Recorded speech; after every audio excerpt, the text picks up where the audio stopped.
bienvenue pour ce second épisode de Kesako Data. Aujourd'hui, je vous présenterai Synapse Analytics sur la partie Pool SQL, qui est anciennement SQL Data Warehouse. Je me présente, je suis Séverine Capon, architecte data chez Quantzeo.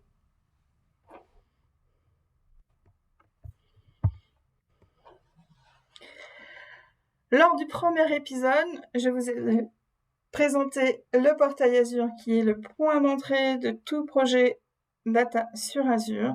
Et lors de la démonstration, j'ai créé un Data Lake Blob Storage. Aujourd'hui, je parlerai du pool SQL de Synapse Analytics. Je vous parlerai de ses fonctionnalités et aussi de son architecture. Puis, je vous ferai une démonstration de la création d'un pool Synapse Analytics, ainsi que la création d'objets et de requêtes avec l'utilisation de polybase et de la notion de cythase. Les fonctionnalités d'un pool SQL Azure Synapse Analytics sont le Big Data. C'est une des ressources sous Azure qui permet de gérer de la Big Data. Grâce à l'utilisation de Polybase. Polybase qui est une technologie qui permet de requêter directement sur des data lakes très larges et aussi grâce à l'utilisation de stockage en colonne qui permettent une très grande rapidité d'exécution de requêtes. La taille des tables en cluster column store est illimitée sur un pool SQL Azure Synapse Analytics.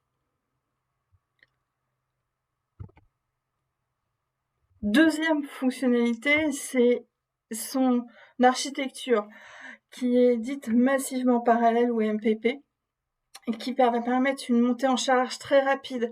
Cette montée en charge, elle est possible par portail en montant sa capacité de calcul, donc le nombre de DWU, qui représente, entre autres, le nombre de nœuds. Un pool SQL, Azure Synapse Analytics, stocke la donnée sous forme de tables et de colonnes, ce qui va permettre des analyses très simples et très rapides, et pourquoi pas de faire directement les rapports et les dashboards Power BI, entre autres, sur un pool SQL Azure Synapse Analytics. Le langage de développement. Le langage de développement pour un pool Azure Synapse Analytics est très connu, c'est le TSQL.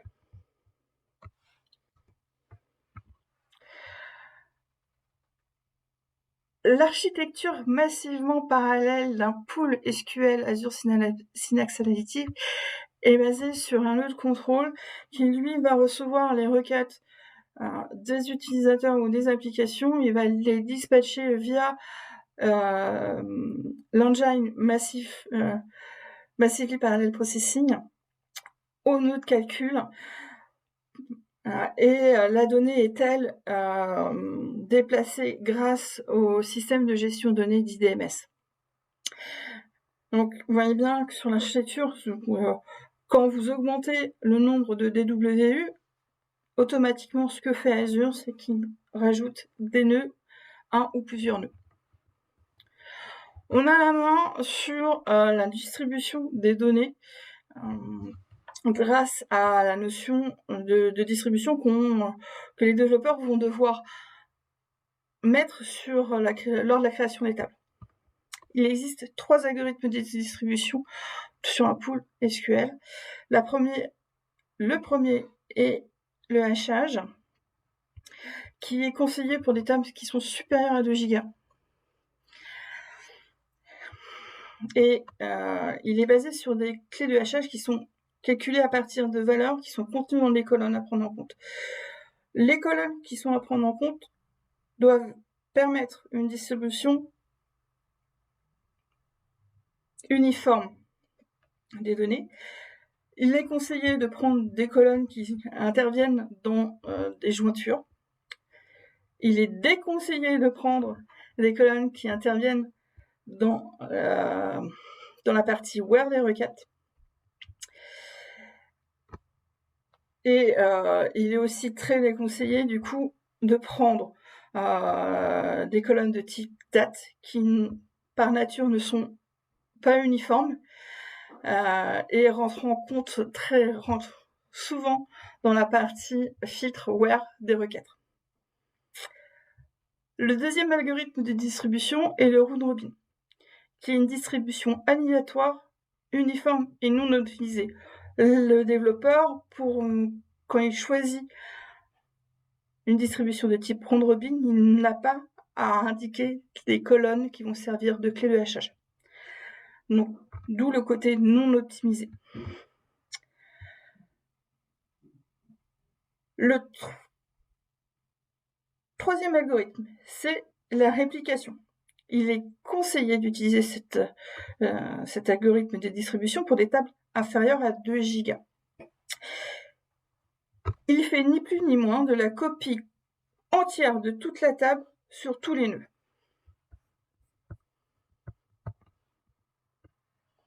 Passons à la démonstration.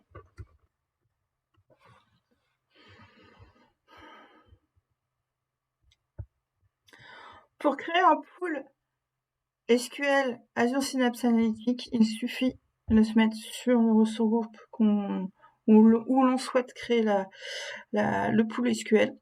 On va faire ajouter, de choisir, de sélectionner Synapse Analytics. Voilà. Donc anciennement SQL Data Warehouse.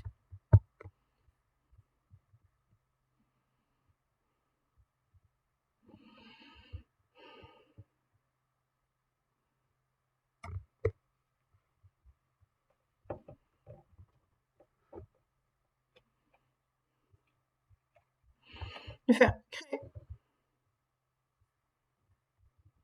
de choisir le ressource groupe, donc dans mon cas démo Azure, de donner un nom à ce pool SQL,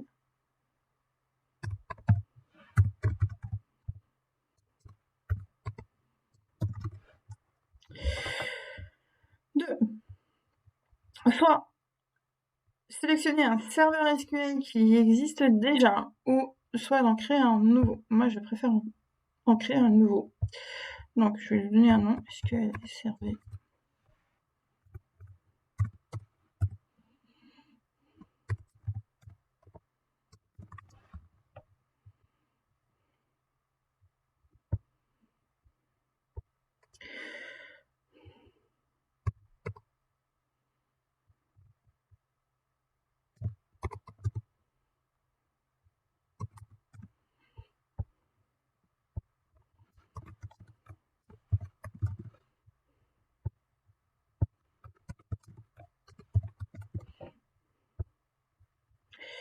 Donc, j'ai défini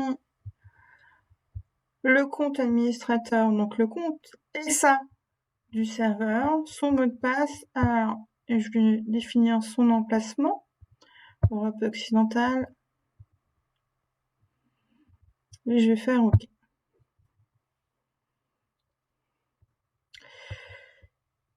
Voilà. Donc, il m'indique qu'il va créer un serveur SQL. Là, il me reste la partie niveau de performance. Donc, là, il m'indique que par défaut, ça va être du DW 1000C. Pour un POC, c'est un peu élevé. Voilà, donc c'est bien lié, hein, du coup, à la facturation. Vous avez vu, le prix à l'heure a baissé. Et donc, du coup, je vais l'appliquer. Je vais aller dans paramètres supplémentaires. Donc là, les paramètres supplémentaires, nous avons la notion de source de données. Donc on peut très bien créer un pool SQL à partir de données existantes, donc de sauvegarde d'un autre pool SQL ou de données d'exemple. Donc dans mon cas, ça fait aucun. Et après, nous allons le choix sur la partie du classement. Le classement qui intervient pour, comme sur SQL Server, sur le fait que le moteur SQL prenne en compte qu'il soit key sensitif ou non, et accent sensitif ou non. Entre autres. On va aller, voilà, donc les balises. Là, j'ai pas de balise à mettre pour le POC. Je vais faire vérifier créer. Donc je vérifie bien. On est sur un Azure Synapse Analytics. Le coût horaire qui correspond à du DW100. Voilà. Le pool SQL, c'est bon. Voilà. Donc là, je vais faire créer. Le témoin est en cours.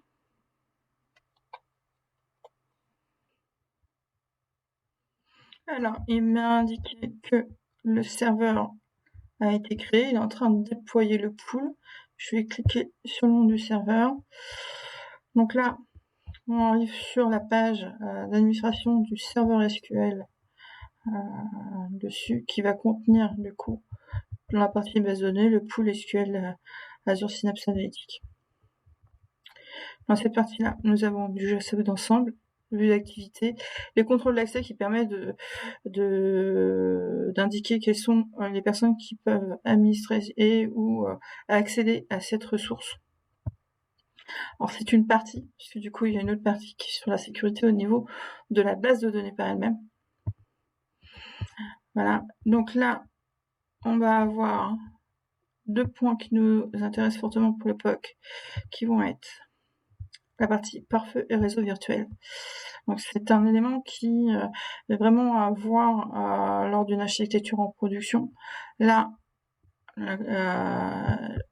il n'est pas sur un réseau privé, il est sur le réseau Azure. Et donc du coup, pour que je puisse tout à l'heure vous faire la démonstration de création d'objets et accéder à cette ressource par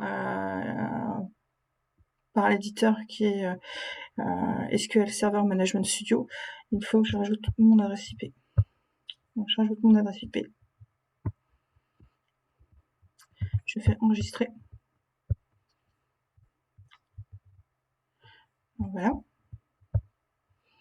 Autre point important, c'est qu'on ne peut se connecter à un pool SQL Azure Synapse Analytics que via un compte Azure AD.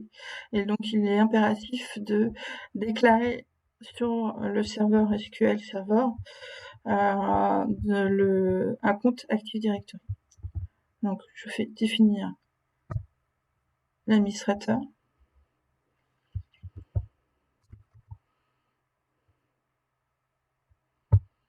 Voilà.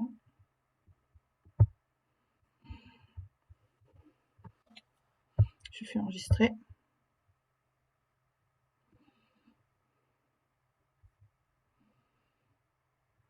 L'administrateur est mis à jour. Le déploiement du pool est toujours en cours.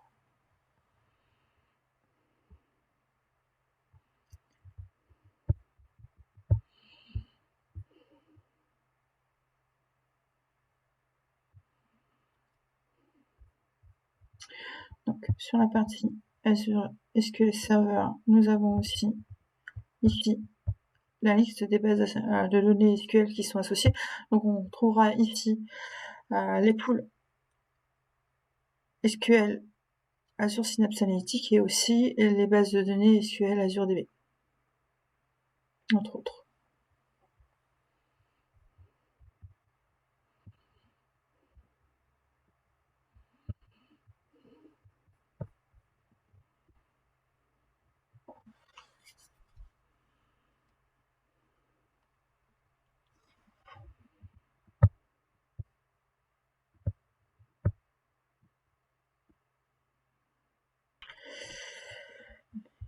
Azure m'indique que la ressource vient d'être créée, donc je vais y accéder. Donc voilà. Donc pour accéder au pool nouvellement créé via la SSMS, ok, donc Microsoft SQL Server Management Studio. Donc, sachez que la SSMS est disponible en téléchargement gratuitement et il suffit de vous prendre la dernière version et vous pourrez accéder aux bases de données. Je vais me faire me connecter. Une fois que le SSMS est ouvert, il me faut l'information du serveur que je retrouve ici. Donc, il suffit de cliquer sur les petites icônes à côté. Voilà, pour copier dans le presse-papier. Du serveur et de choisir le mode d'authentification qui lui convient. Alors, pour se connecter à un pool SQL Azure Synapse Analytics, on a 3 possibilités.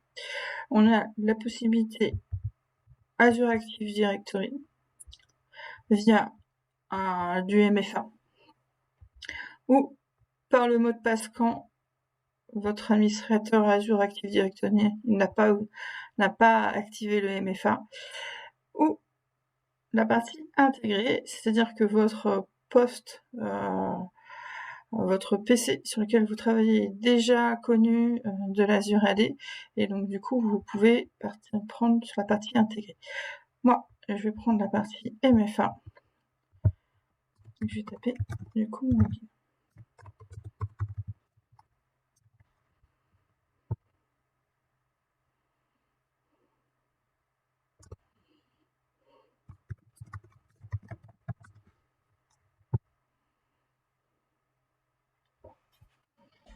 La partie MFA.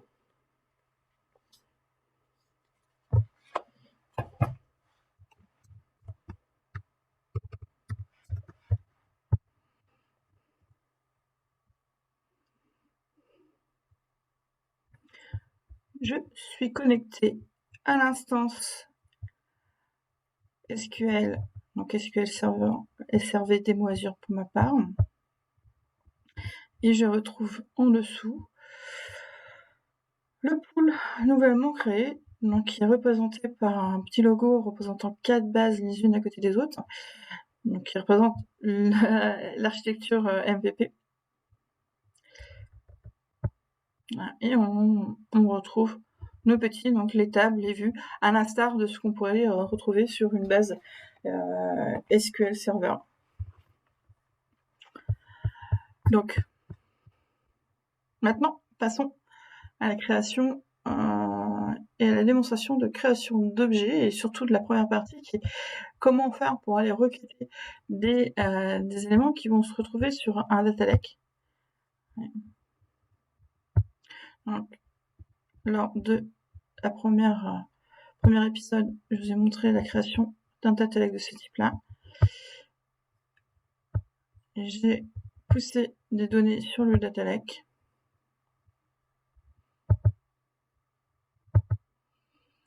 Donc, voilà, ici. Donc là, le but de cette démonstration, c'est d'aller lire le fichier order CSV sans pour autant créer une table physique du côté du pool SQL.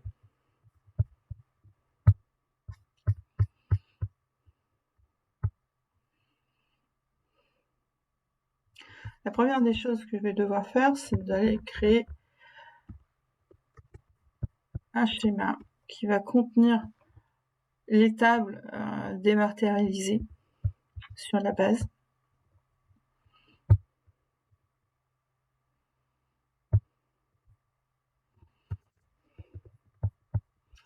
Puis, afin d'utiliser Polybase qui va nous permettre d'aller lire les fichiers sur le data lake, il me faut créer une première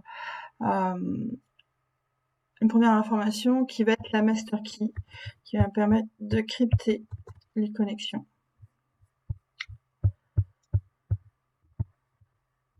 Donc voilà. Hop. Puis on va créer un credential avec le secret de connexion du compte de stockage. Donc le secret de connexion d'un compte de stockage se trouve au niveau du compte de stockage sur le portail Azure. Ici, clé d'accès. Et vous avez les comptes de stockage, les clés, les chaînes de connexion, et vous en avez deux couples de clés chaînes de connexion. Voilà.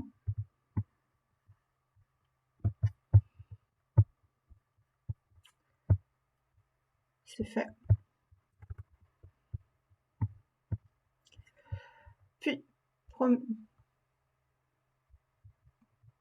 l'autre point va être la création d'une déclaration d'une source de données externe, donc qui est pour notre part de type Azure, le type Hadoop, donc qui correspond au type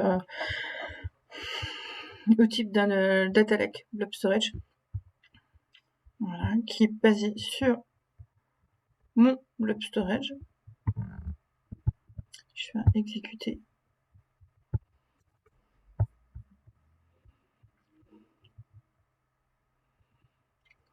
C'est créé. Nous allons devoir créer aussi et indiquer à la base de données le format des fichiers que nous allons lire sur le data lake. Donc là, c'est un fichier CSV, donc j'indique que c'est du texte délimité, c'est séparé par du point virgule, que j'ai pas de délimiteur de chaîne de caractères, que je commence à la deuxième ligne et mon format de date.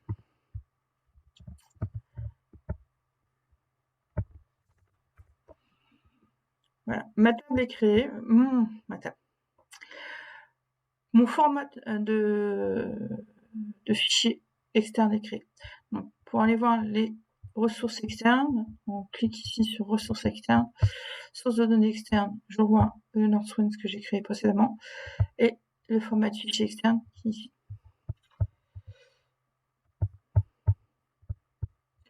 Le dernier élément à créer avant de pouvoir recruter est du coup la déclaration de la table externe.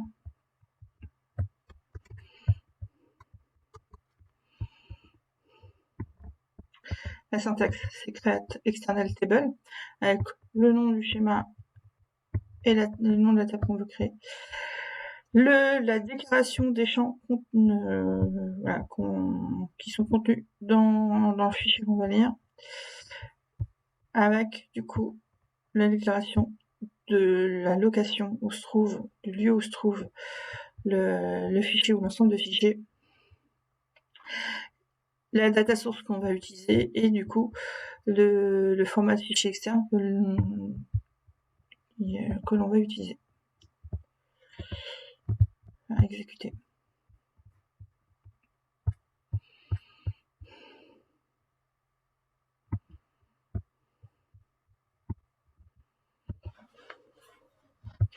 La table externe est créée, donc on va la retrouver sous table externe. Voilà, maintenant pour la requêter.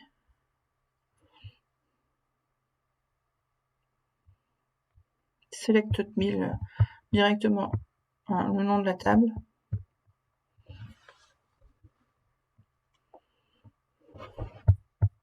Et là, il a été requêté les 1000 premières occurrences du fichier order de Northwind.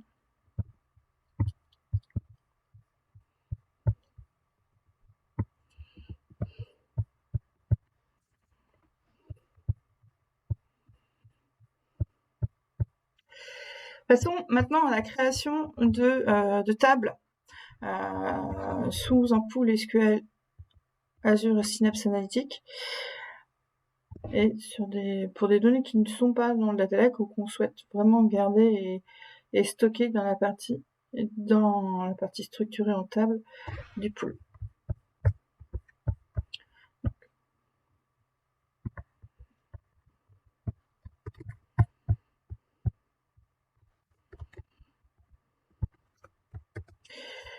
Donc là, je vais créer une table calendrier et vous voyez la différence par rapport à une création d'une table sur une base de données Azure SQLDB ou une base de données SQL Server. On a cette notion de distribution. Et donc là, comme c'est une table calendrier qui par nature fait moins de 2 gigas, je vais la mettre en replicate. Ce qui va permettre, lorsque je vais croiser dans mes requêtes Donc, du coup, d'autres tables avec celle-ci via l'IDDAT, que cette information soit présente sur tous les nœuds de calcul.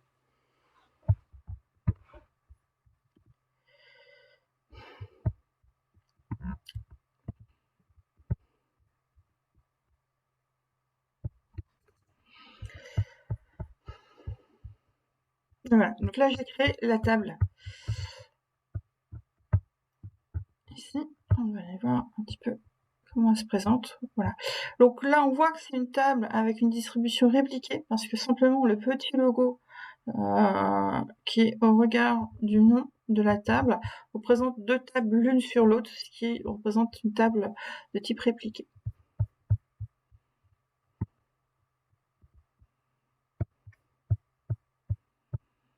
Maintenant, je souhaite, dans ma table, ma table externe,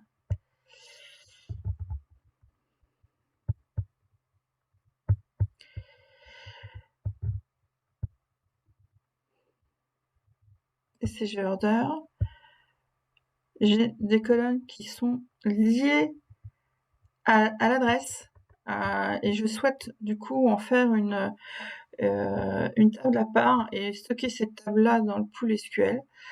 Donc, voilà. Donc là, on va aller faire ce qu'on appelle du coup une citase. Donc là, le citase, pour le construire, c'est déjà assez simple, c'est déjà écrire la requête qui va construire, qui va contenir, écrire la requête qui va permettre de sélectionner les données qu'on souhaite stocker dans cette future table. Donc là, moi, je souhaite récupérer les informations d'adresse de livraison, et ce de façon distincte. Donc voilà, donc j'ai récupéré mes informations. Maintenant, je souhaite les stocker dans une table.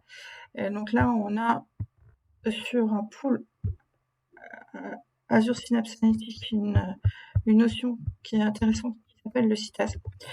Donc, qui se présente sous cette forme-là. Create table, donc le nom de la table, son schéma et le nom de la table.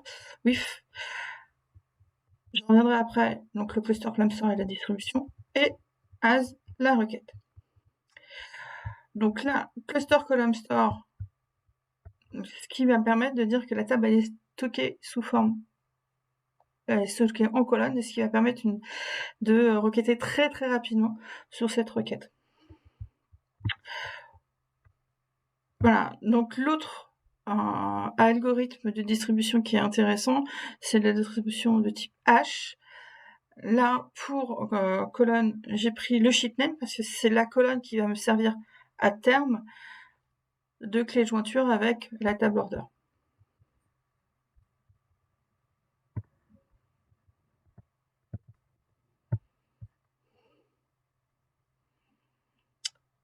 Ici.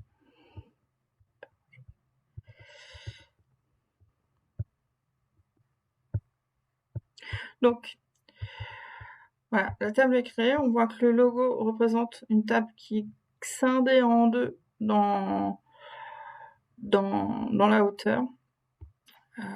Et donc, du coup, qui représente une table dont la distribution est type HH.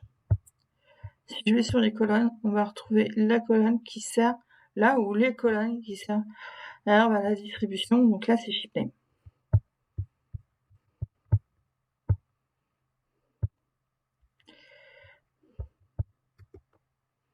Merci à tous d'avoir suivi cet épisode de Kesako Data.